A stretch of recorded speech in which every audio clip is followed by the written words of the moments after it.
jaajëf salaamaaleykum sama gars yi j'espère que yéen a ngi am jàmm. Ok, pour élèves yi di laajte bon peut-être bon képp kuy def formation di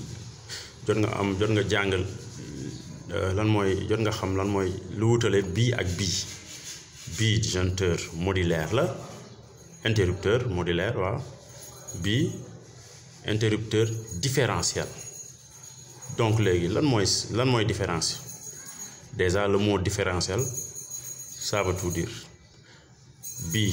circuit lay protégé maanaam peut-être bii 10A bi circuit C10 bi circuit lumière lay protégé donc lumière yeeg yooyu lay protégé lay maanaam circuit daal boo ko déggee maanaam buum bi jóge fii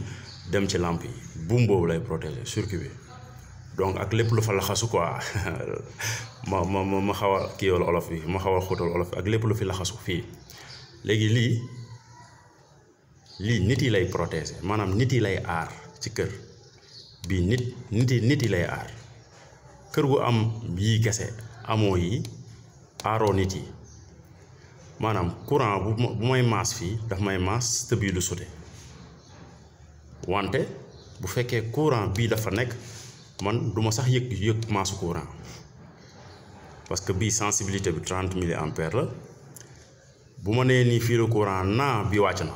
comme nu ma koy nee nii nu may laalee fil bi mooy bii wàcc na donc bii moom mooy aar nit yi loolu moo tax COJEL di exiger ne nañuy installer ay disjoncteurs différentiels de préférence forcé wuñ ko nag mais de préférence 30 milliampères. xam nga fii yenn saa da ngay gis ay 500 milliampères 300 milliampères bla bla bla mais lu gën a wër pour protéger nit yi maanaam aar doomu aadama yi